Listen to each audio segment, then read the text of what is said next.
Good evening. I call to order this meeting of the Plan Commission of the Village of Palos Park on Thursday, February 21st, 2019.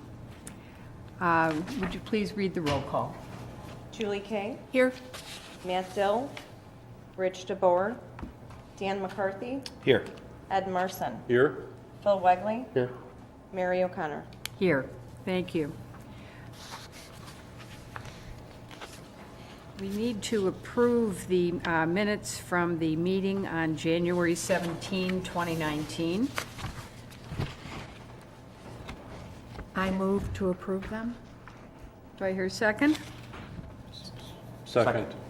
Any discussion, corrections, amplifications? Hearing none, would you please call the roll? Julie Kay, Yes.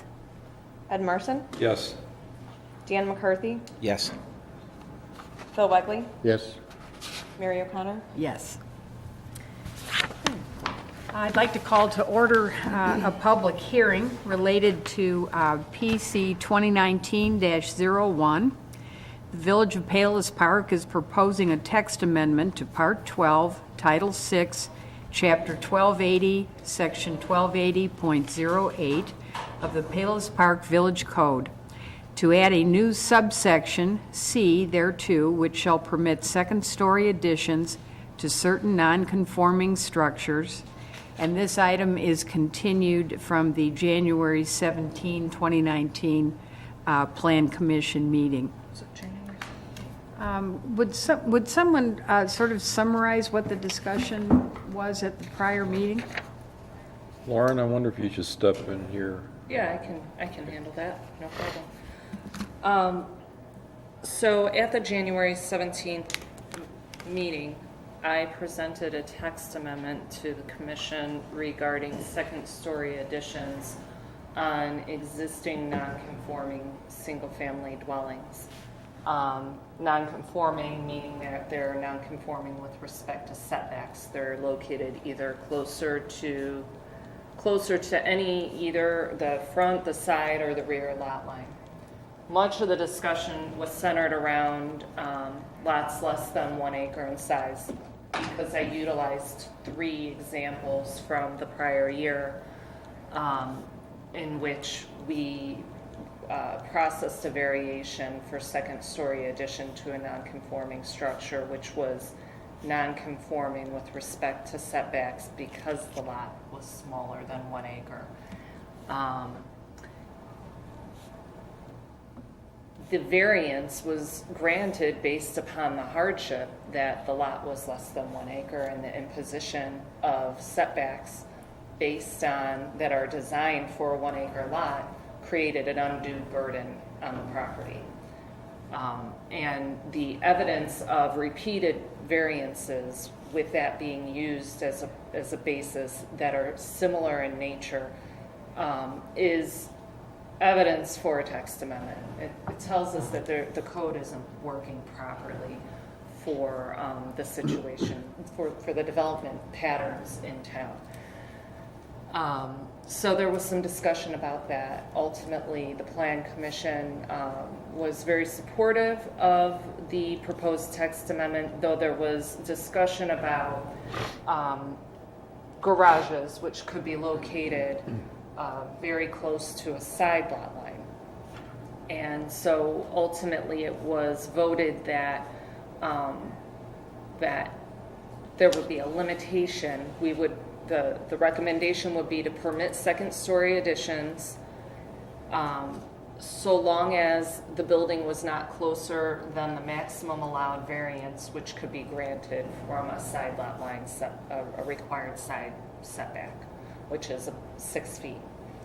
However, there are situations after the hearing closed, I began to consider all of the information, and there are situations when there could be a lot that is greater than 1 acre in size where the setbacks are non-conforming, because we've annexed properties that were developed outside of the corporate limits. Properties were developed at a time when we had different regulations prior to the adoption of the zoning ordinance, things of that nature.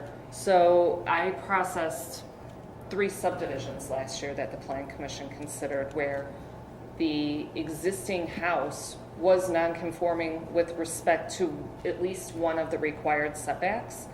But because the subdivision didn't affect that setback, there was no variance that was necessary. Our code is silent on what happens in that situation. So the lot was conforming in every other way, and the new lots were conforming in every other way. The non-conforming setback was not made more non-conforming by the proposed subdivision. So given that, I asked the village attorney to prepare an ordinance that was strictly just for properties less than 1 acre in size, and one that would apply to all lots, whether they're 1 acre or greater than 1 acre. But it still would restrict the maximum, the minimum setback for a side yard to be 6 feet. So if the house was closer than 6 feet, any new addition would have to conform with the required setback. They wouldn't be able to go straight up. Yeah, there was a feeling that would be the real hardship for a neighbor if you built straight up. What if they were 2 feet away? So we felt we needed a 6 foot, but I know that after the meeting and it came up about the larger lots, 2 acre lots have that, or 3 acre. House can be offset, and why don't we include those homes too? Give them the same opportunity for this text amendment. So here we are today with 2 versions of the same ordinance, one for the smaller 1 acre lots and one for everybody. So I think that's it in a nutshell. And Do we need to reread any motions or to be able to continue the discussion? No, I don't believe so. You can continue discussion, and then when you're ready to make a motion, you can indicate which ordinance you're making a motion with respect to. They are actually in the ordinance that is pages 3 and 4 of the package is only applicable to lots 1 acre, less than 1 acre in size. And the last 2 pages, pages 5 and 6, that would be applicable to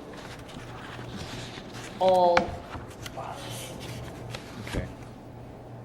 However, the village attorney has written the one that's applied to all lots so that the variance could not exceed the maximum allowable variance from a side yard for a 1 acre lot, because that is 33% or 10.05 feet.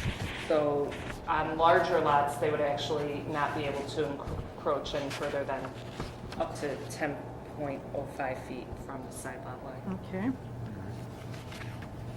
And for 1 acre less, it's 6. Correct. On an existing structure. On an existing structure, you can't, if you're building new, you have to comply with all the requirements of the code. Does this only apply towards a residence? Yes.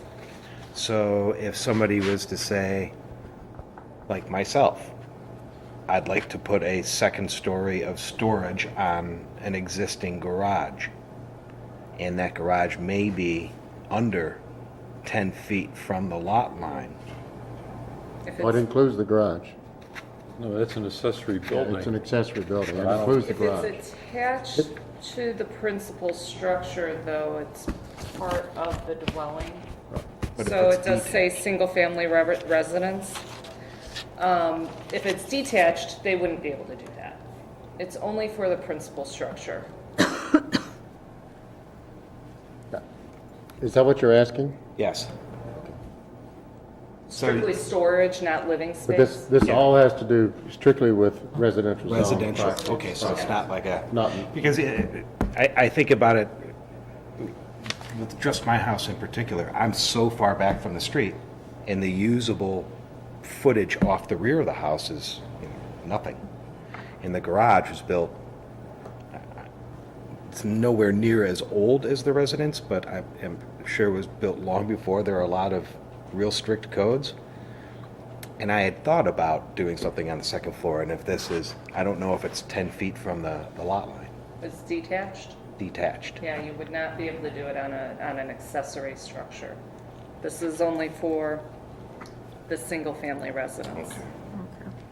Right, it would have to be attached to the house. To the residence, yes, okay. All right, is there any other discussion? Okay. Could I hear a motion?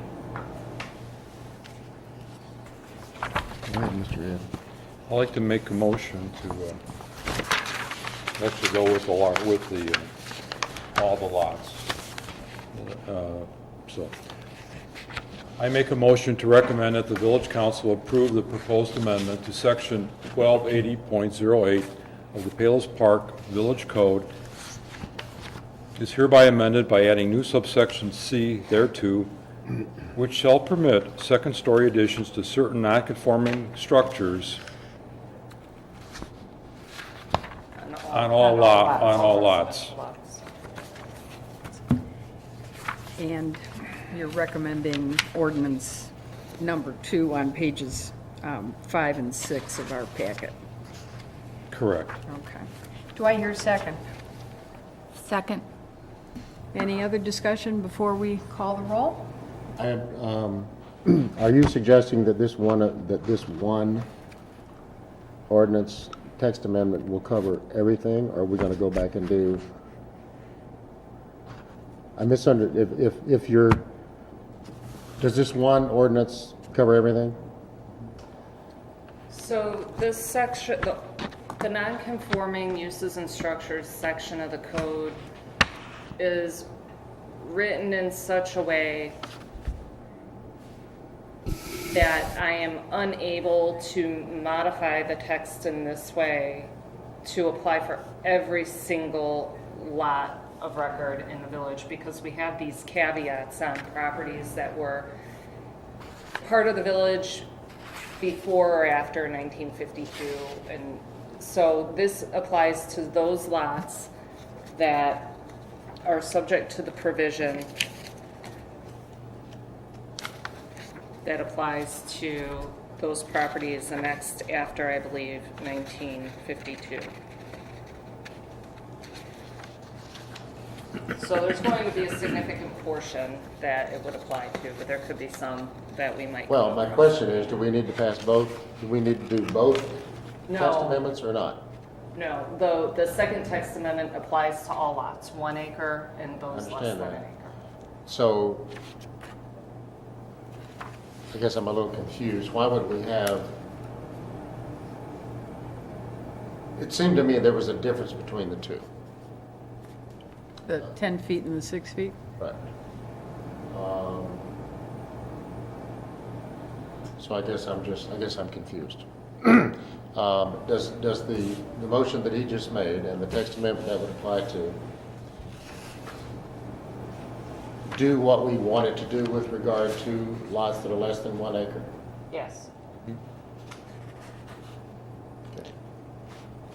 This motion expanded what we talked about at the last meeting. We were kind of zeroed in on 1 acre or less. Right. Now we're going to say all lots greater than an acre, with the provision that those have a different limitation, at 33%, and you get only 10 feet or 10 point whatever setback.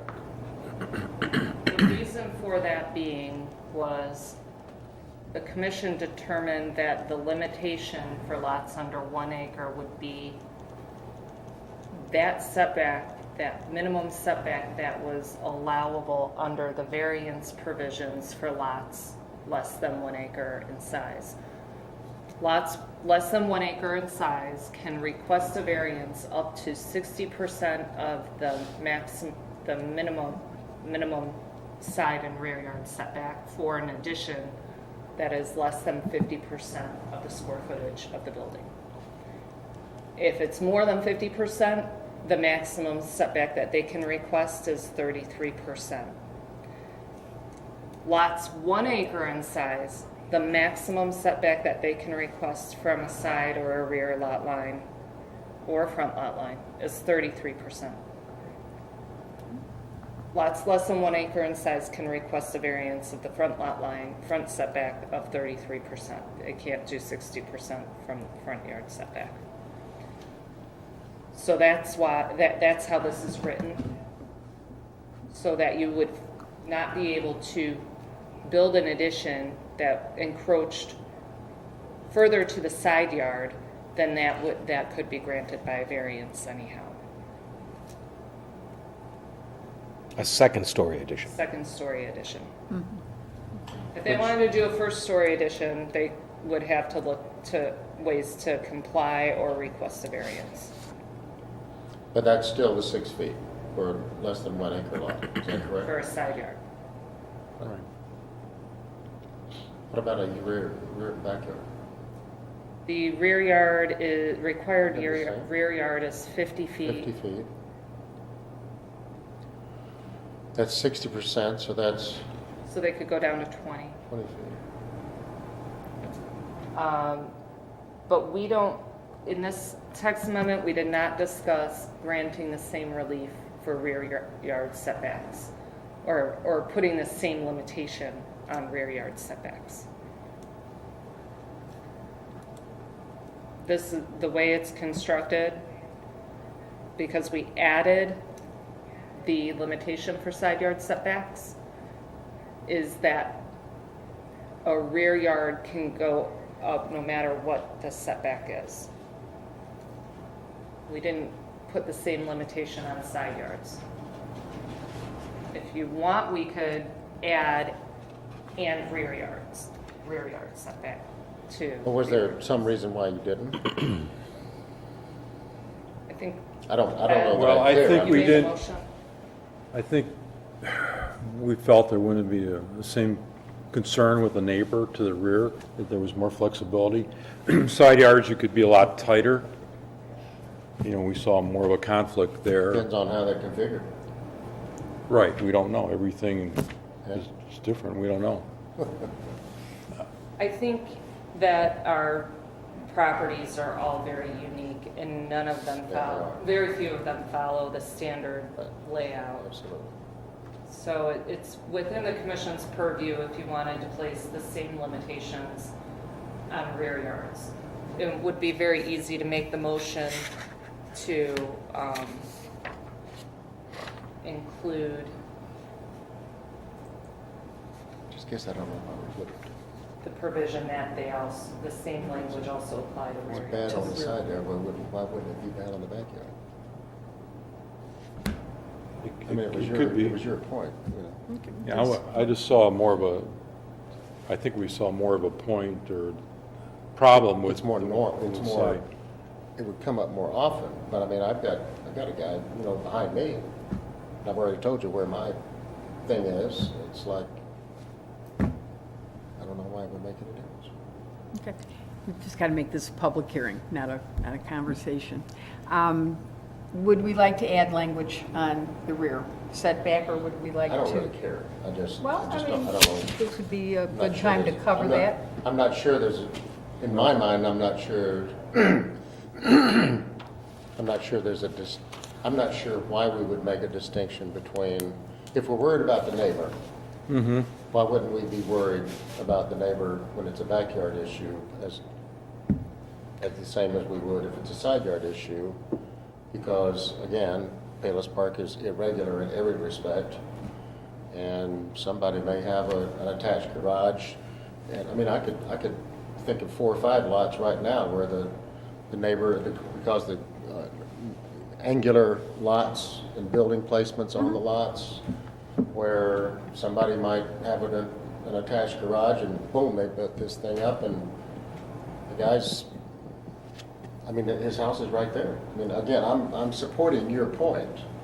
I just don't know, because of the way, we're not a subdivision Well- neighborhood, you know, and things aren't laid out in a regular fashion.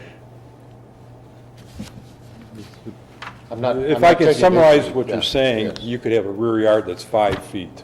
In this ordinance, question. as presented, it goes straight up at 5 feet. Right. If we come back and use our same Logic. logic for the side yard and to the rear yard, he would have to push back. He can, Or not Or not. expand vertically, right? I know there are many homes in this town there was a theory where they pushed the houses way back. They had these huge front yards and everything got pushed back. I can think of several right now that are like that. I don't know how close they are to the backyard. You make a point though, what if it is 5 feet or 10 feet? Do we want to allow that, a second story there? I'm supporting your point. You're the one that brought it up, and I'm just thinking, I can think of angular lots and angular house placements on lots, where if your passion was to protect the neighbor from the side yard, Why wouldn't you protect why them? wouldn't you protect him from the backyard? And I'm not, Yeah. I'm not arguing with you at all. I'm just, same logic. What's the difference? Would you like to amend your motion? Well, Lauren, can I do that? You may. Okay. Do you have an opinion on this? A professional opinion, shall we say? I can say that I've come across properties where the rear yard is very small. I've not been presented with a specific situation where they wanted to do an addition Right. on that particular property, but I have come across situations where this could be applicable. There's no question that there are a lot, I could literally, just on the walk that Rita and I would take, there's 2 or 3 places, I can think of one in particular, where if anybody in that little, you put your arms around these like 4 houses, if anybody put an addition on, they would all have to come get a variance for the backyard or the side yard. Mm-hmm. So if we're trying to provide relief, I guess I'm not sure. Well, if it's under an acre, they would, it wouldn't be 6 feet though for the rear yard, right? It would be Would be 20 feet, right? feet. And for properties over an acre in size, it's 33 feet is the maximum the closest they could be on a rear yard. Again, I'm really Well, supporting. I'm Is there supporting your an thinking. opportunity for a variance with that? That is the maximum allowed variance. So if you're in that 33 feet, or if you're in that 6 feet, you don't have an opportunity to modify that structure at that location. You'd have to look at other more conforming options that don't encroach within the maximum allowed variance. I see your point, Phil. If you have a home that's 10 feet, 5 feet from the rear lot line, do you want to continue that up? Based on the input, I'd like to amend my motion to include rear yards. And Lauren, what do I need to say? That the rear yard should be similar to the side yard provisions that we have? So the motion you made was applicable to the ordinance, which applies to both lots greater than 1 acre and less than 1 acre. Yes. The way this is written is that the maximum allowed variance for a rear yard, or minimum setback would be 33 feet for a rear yard, and 20 feet for a rear yard, and 6 feet for a side yard for additions that are less than 50% of the floor area of the home. Anything bigger than that, they have to follow. It gets really complicated when I say it verbally. You have to just follow those variance provisions of the code to know whether the second story addition. I think his question is, what do we need to say if we want to treat the rear yard the same as the side yard? Okay. I would say that you make a motion using the language on all lots, subject to the provision that the limitations identified in the text amendment also apply to rear lot lines. Okay. Well, you said that just fine. So I'd like to amend my motion to include, well, it would be all lots. But in addition, we're going to add the same provisions to the rear yard. Setbacks, the 33% max for under an acre and 66% for over an acre. Is that right? Vice versa. Vice versa. Okay, 66% for 1 acre, 33 for or for over an acre. There you go. Okay. Do I hear a second? Second. Any other discussion? I think the attorney can probably do a little bit better word crafting than we were doing here on the fly, but we get the point, right? We're going to treat rear yards the same as side yards Correct. with respect to this text Correct. amendment, correct?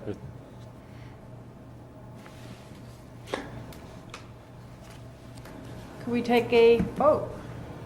Ed Marson, Yes. Phil Wegley, Yes. Julie King, Yes. Dan McCarthy, Yes. Mary O'Connor. Yes. Thank you. All right, and that concludes the public hearing portion of the meeting. We'd now like to turn to the item listed under other business. The presentation of the Soul Smart zoning ordinance review and discussion of potential text amendments. And as I understand it, we're just going to sort of continue the discussion this evening. This is just discussion. I'm looking for input from the Plan Commission on the proposed text amendments. And then I would come back following the discussion based on the direction I received tonight, whether we need further discussion or you're ready, or I'm ready to draft an amendment based on your discussion this evening and bring it back for a hearing. But we'll see how the conversation goes, because I'm not quite sure what to expect of the discussion this evening. So. Would you like us to sort of follow this zoning review outline for topics? Well, I think, why don't I just make a presentation and then we'll go from there. Because I think the text amendment that I propose is really an outgrowth of their review, but I didn't use much of the language that they proposed. Okay. So just background, last May, the village entered into a compact, and it might have actually been earlier than May. It's called the Greenest Regions Compact, as part of a cohort of municipalities that are part of the Metropolitan Mayor's Caucus. And I think this is an outgrowth of some Green Infrastructure Act that the state adopted about 2 years ago. So where they're incentivizing the growth of solar and wind power in the state. So we entered into this Greenest Regions Compact, and this Soul Smart cohort is an outgrowth of that compact that we entered into.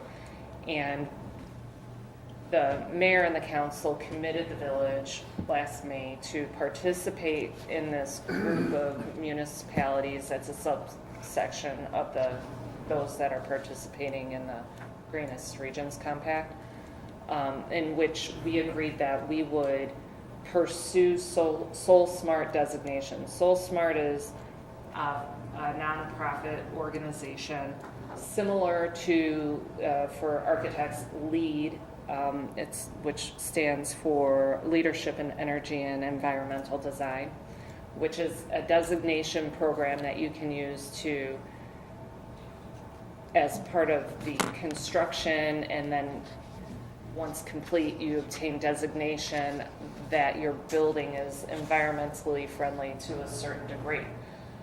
You have silver, bronze, silver, and gold on the LEED scale, and that is similarly adopted here for the Soul Smart, which is communities which have committed to transparency in their solar regulation and development procedures, including permitting. As part of that, we agreed that we would review our zoning ordinance and then also adopt certain permitting procedures and create a solar landing page for information related to our zoning and permitting requirements for solar installations. So as part of this program, there's all kinds of activities, about 3 pages of things that you can do to earn points towards these different levels of designation. You earn 0 points for the review of the zoning ordinance because that's a required element. You have to do it to get bronze designation. And as part of this cohort, they provided the review of the zoning ordinance.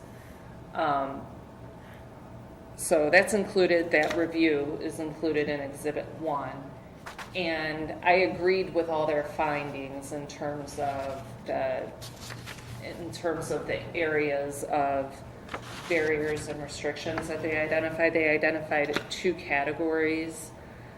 They didn't identify anything that outright prohibited solar, but they did identify some potential barriers in the current code language and potential gaps in the code language.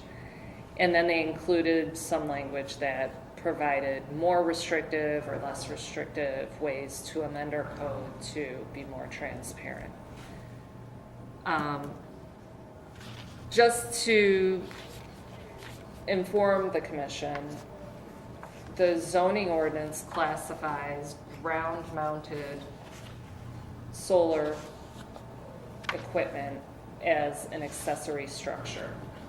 And the code allows accessory structures in all zones as a permitted accessory use. So if you have a use on a property, you can have ground-mounted solar so long as you meet the required setbacks, because it meets the definition of an accessory structure. It doesn't specifically identify solar installations as an accessory structure. You have to interpret that based on reading the code, which says that a structure is anything that has is mounted to the ground. And then an accessory structure is further defined. And then it falls within that definition as well.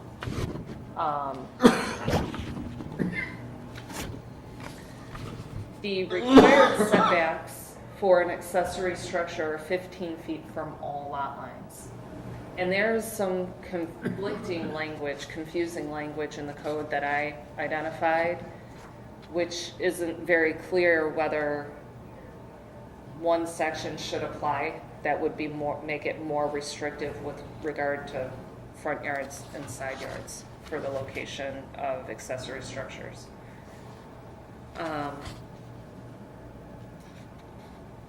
But based on the lack of certain language in the R1A zone, my interpretation is that ground-mounted accessories, solar installations, can be located 15 feet from any lot line, meaning they can be in a front yard, a side yard, or a rear yard, 15 feet. So, based on the recommendations of the review, it also became clear that it would be helpful to have a definition of solar installations. And based on our review of our permitting requirements, it would be helpful to find the size, because some of the things that we're planning to do with regard to permits relate to the size of the installation. And then we can also regulate by the size of the installation versus small versus large.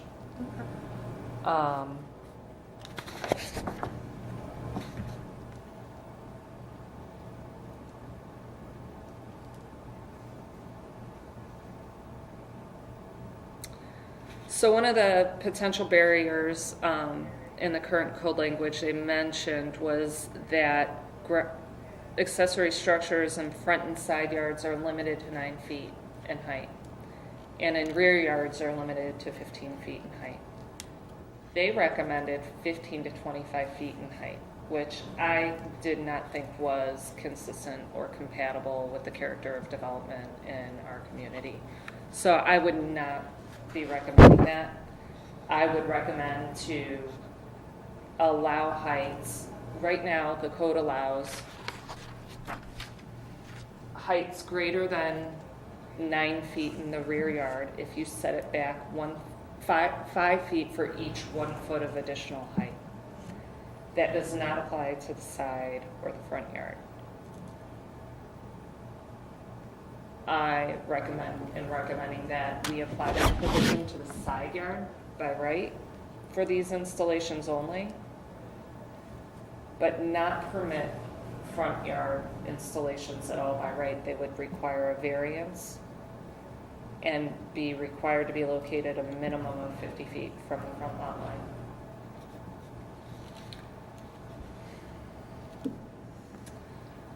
We talked about the definition. In addition to defining by small or large, I thought it would be important to define by ground mounted, and then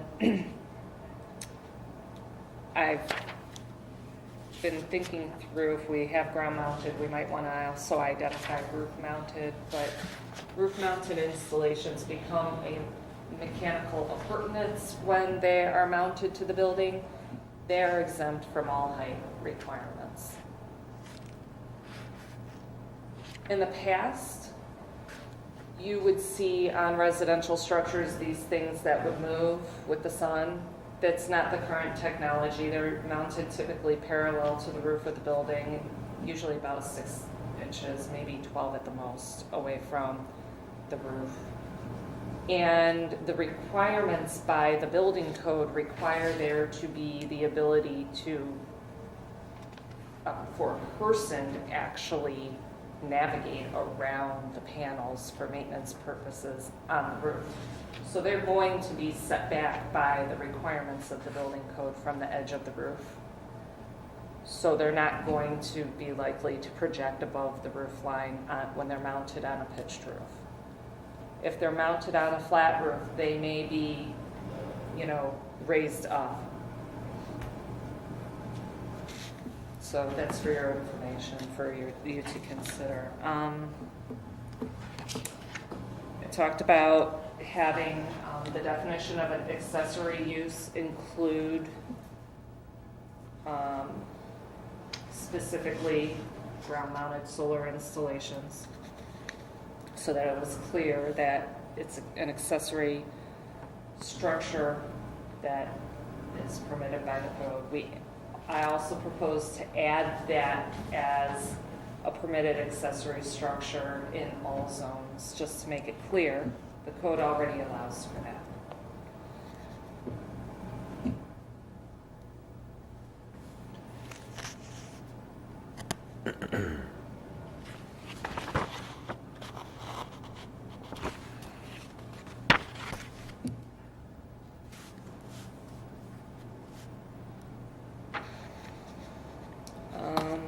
Just want to see if I missed anything.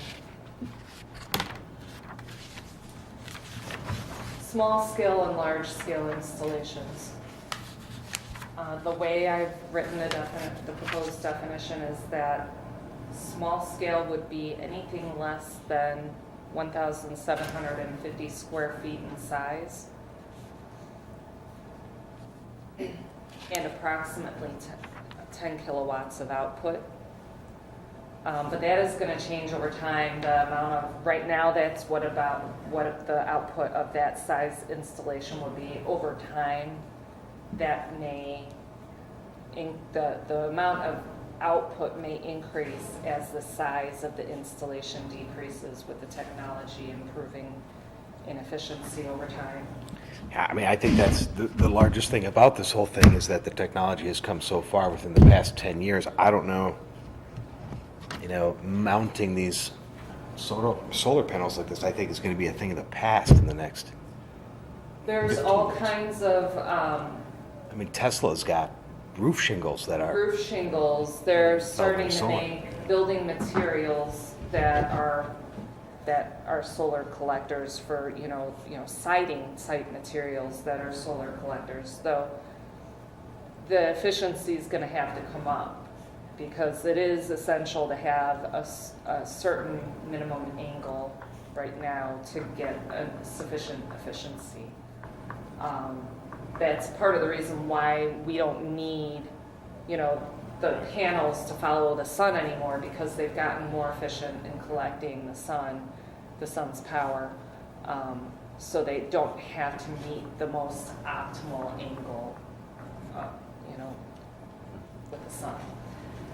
It is going to change over time, but that's why rather than regulate by output, it was suggested that a municipality should regulate by size. But they do say that really the main technology right now that is driving the big increase in the reduction in there's kind of an explosion lately because the costs are coming down so quickly, because now the batteries that before these were just kind of, you collected it and you used it. Well, now we've developed batteries that can store this electricity for longer periods of time in more efficient ways, in less expensive ways. And as the battery costs come down, we're going to see these systems become more and more efficient and more cost effective, and begin to rival the cost of regular regular electric power. So they do anticipate that there will be a growing demand for solar power in the coming years, because we've kind of met that threshold where the battery costs have come down to a point where they're far more affordable than they've been in the past. And now people can actually expect to meet their need for electrical demand through the use of solar, rather than just a portion of the electrical demand. and another big changing dynamic when it comes to solar is that the collection batteries have decreased in size so dramatically, whereas it used to be these, like freezer-sized batteries you would have in your basement that would collect, and then only be able to power whatever it would collect was very, very minimal. Now it's huge, and they've decreased in size so dramatically. But this is a great idea. I'm 100% behind it, only because the future is going to solar panels as we think of it now, this big black kind of like TV screen you put on I think that's going to be a thing of the past in the very, very near future. Two separate window companies have now designed a film that goes in the building of the window, which is clear, that collects photovoltaic. And in Paris last year, there are 2 roads that are test roads where the asphalt is actually photovoltaic. It's also collecting electricity. So I think that moving forward, we're just going to find so many other ways. They might be small ways to collect, but I think that these solar panels are not only a great idea, but I don't think that, I look at it as architecturally kind of non-significant. I don't like to see them, but I think that we have to have something in play for it. And I think in the future we won't see them as we see them today. Hearing this, years ago when TV, satellite TV dishes came out, they were like 8-foot or 10-foot diameter, and that caused a real uproar if you had one of those in your backyard. Well, now they're down to 18 inches or 2 feet, you don't even notice them. Yeah. So that's probably what's going to happen here, but I'm concerned, could you have a full yard full of these panels in your front yard and Well, how big backyard? did you say the small one was? Small is 1,750 square feet. That's what I thought you Is that of panels? Total surface area of the panels. Anything larger than that, oh yeah, I did fail to mention that. anything larger than 1,750 square feet is subject to a special use approval. They would not be able to do that by right. Whether it's roof mounted or ground mounted, they would need to go through special use approval. Also, so we classify those as large scale installations, and that's regardless of any zone you're in, commercial or residential. Then there could be the potential, we don't have very many suitable properties for this other than out west, where there could be the potential for solar as a principal use, meaning a solar farm. That I'm proposing to regulate as a special use only in the M1 zone. Well, my general concern, which has already been expressed, I think, and I, commend our mayor for stepping out and forward thinking and all that, but 1,750 square feet is about 40 by 45.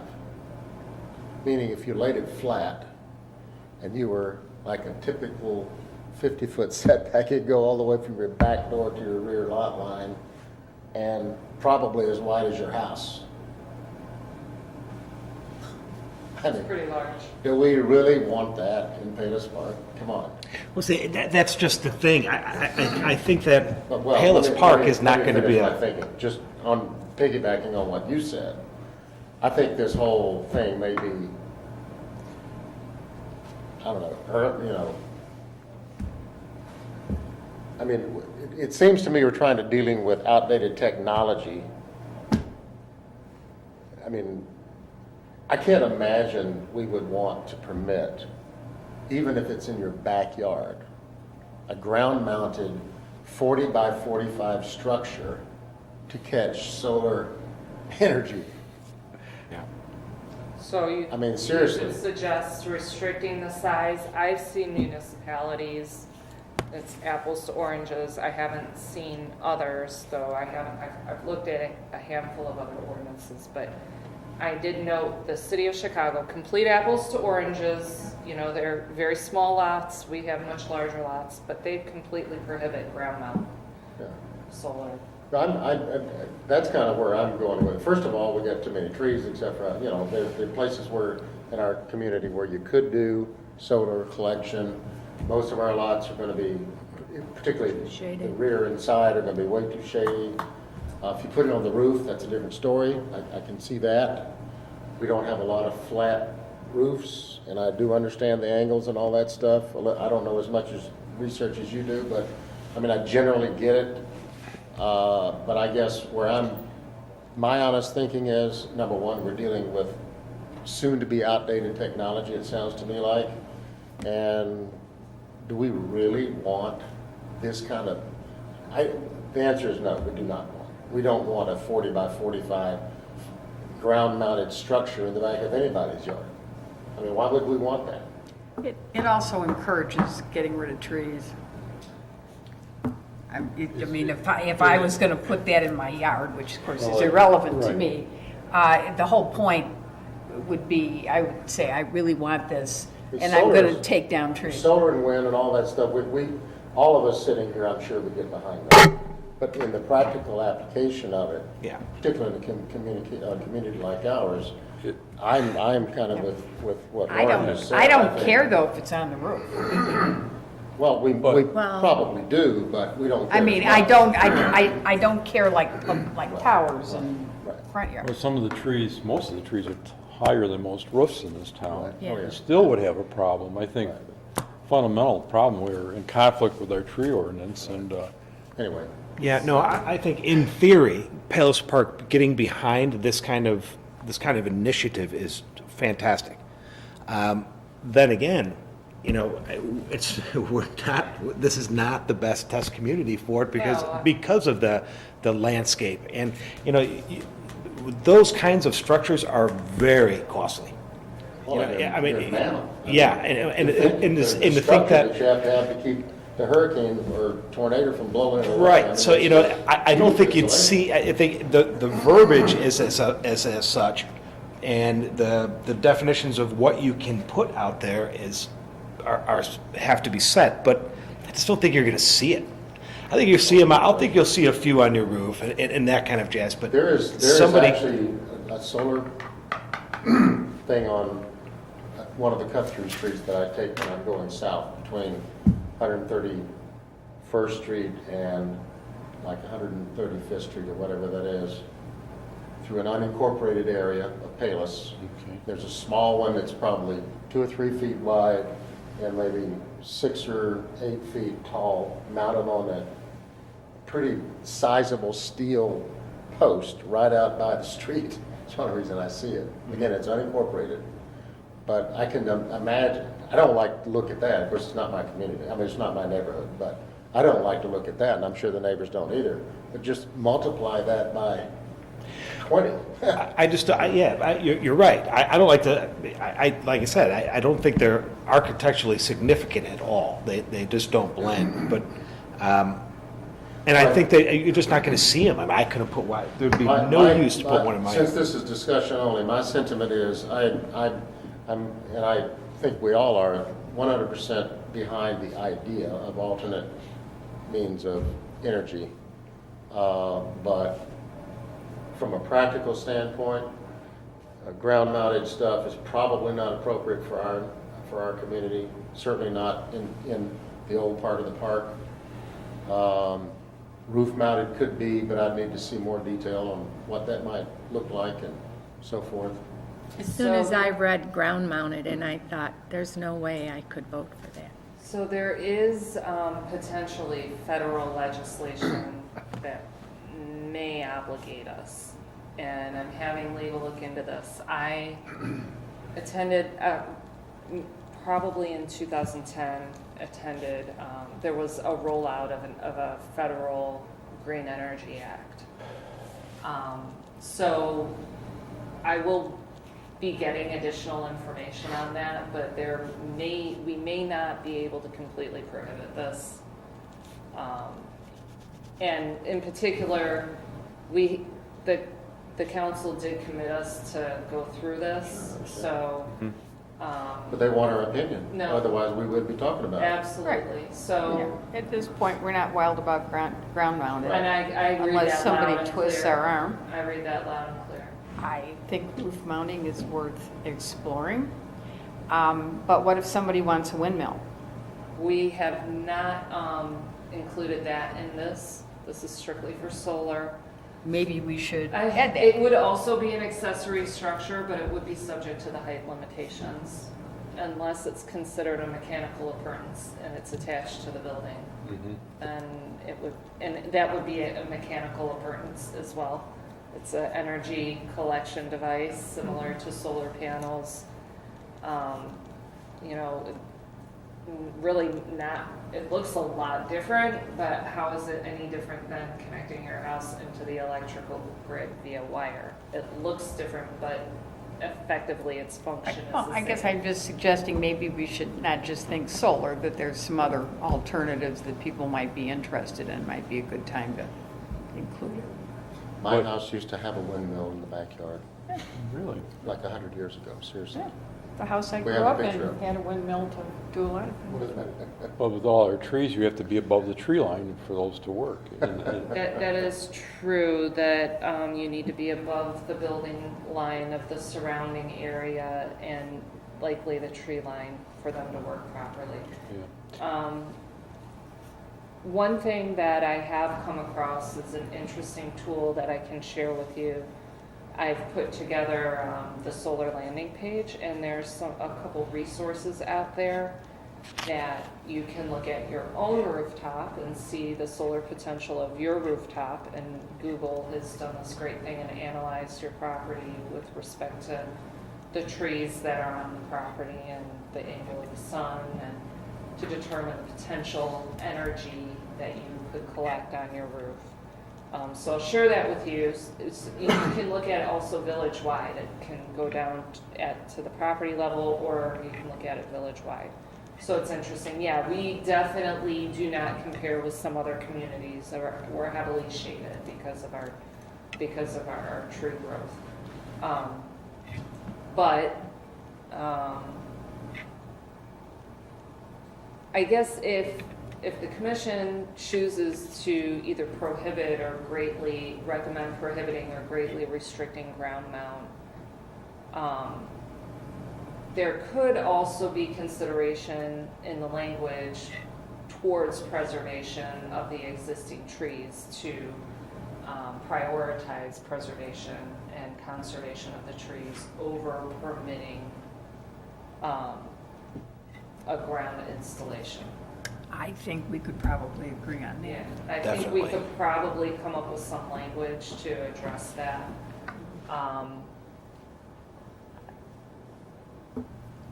And I can look around and see what other communities are doing in terms of maximum allowed size of arrays on the ground.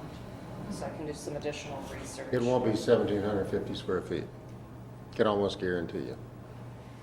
That sounds just crazy. I've seen pictures of some fairly large residential installations. In Arizona? Just during my search for different images. Now, of course, going west, that it's far more feasible than But what would, in this part.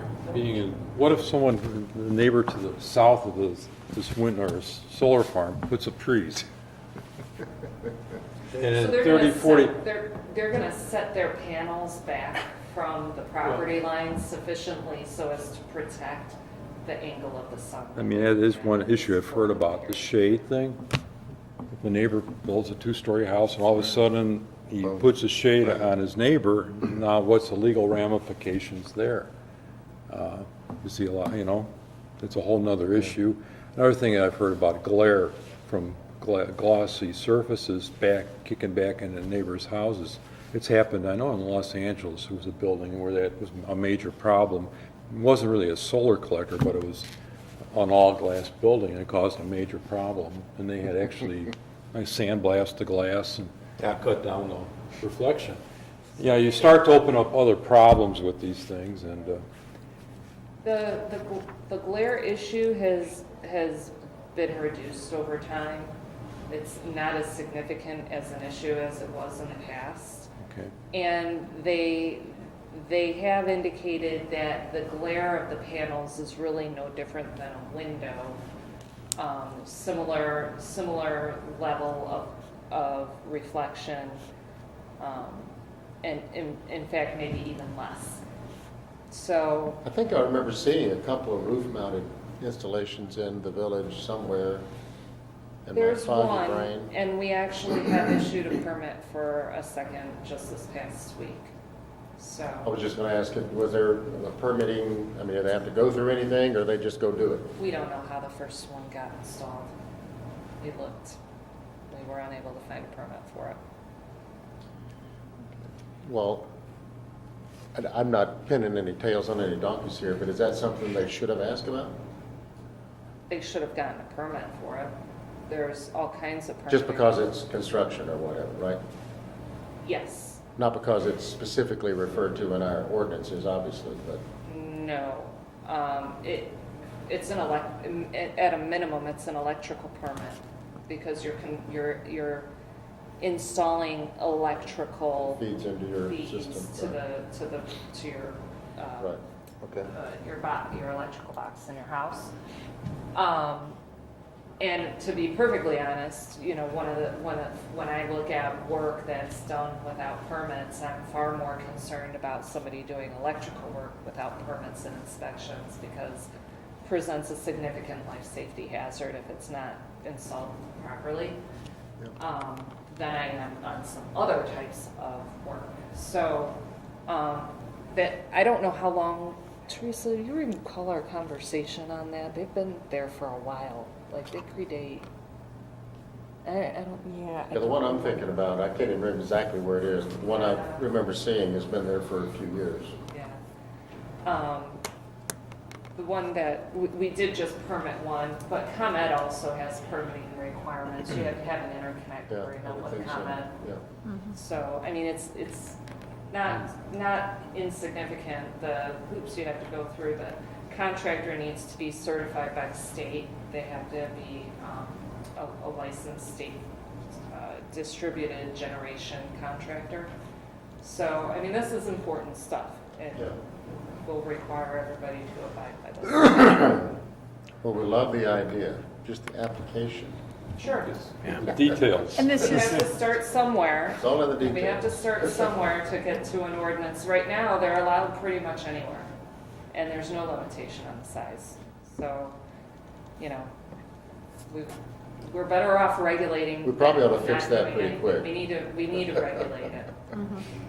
So- Well, for example, if someone's submitting for an application right now, I mean, a permit right now, you obviously approved it, you just said you did. Is that because you had to, or? They did you have a applied. choice? No, I really didn't have a choice to. Under what grounds would I deny it? Okay, so we need, Attached to the so we house. do need to fix that pretty quick. Well, this one in particular was a roof-mounted installation, so there was, Do you remember how many square feet the panels were?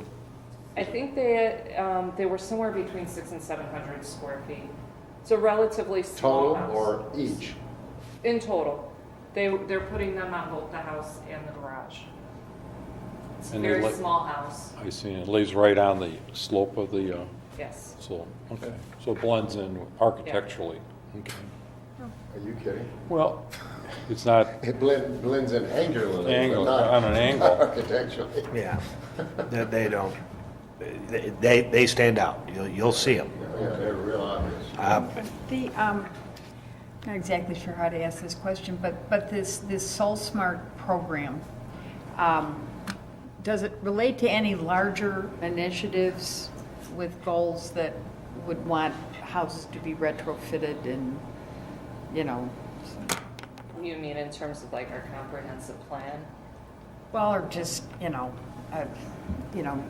we listen to the news about, retrofitting every Oh. piece of real estate in America.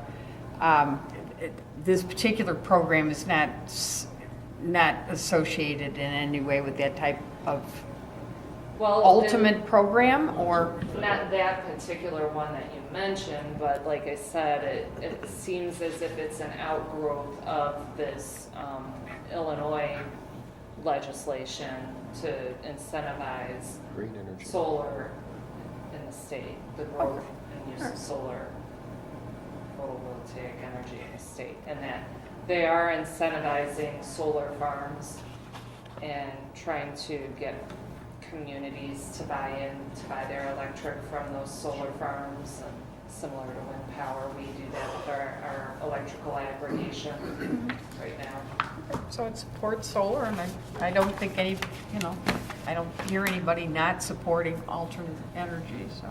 So 1,750 square feet is much too large Too big. for ground installation. Is it too large for a roof installation?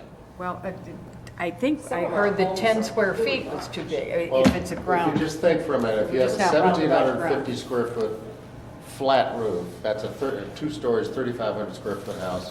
That's a pretty decent sized house. So if it were a flat roof, if it's not, you only got half of it. I mean, we don't have a lot of flat roof. My point is, it'd have to be a really big house to have 1,750 square feet mounted on the roof. Really big. We have some houses that probably could max that out. No, probably, but not a lot. I mean, that's a big house because of the angles and all that jazz. That's a big house. So my point is 1,750 square feet, if you just think about it for a minute, that's a big flat surface. That's a huge flat surface. No, I agree. I mean, it's bigger than this room. Literally. It's a Big area. huge flat surface. Okay, so I'll be back for further input with some revisions based on Okay. the discussion. Okay? Well, this evening, we do not have any citizens or visitors to comment. So, would I hear a motion to adjourn? I make a motion to adjourn. Second. All those in favor? Aye. Thank you very much. Good night. Good night and get out.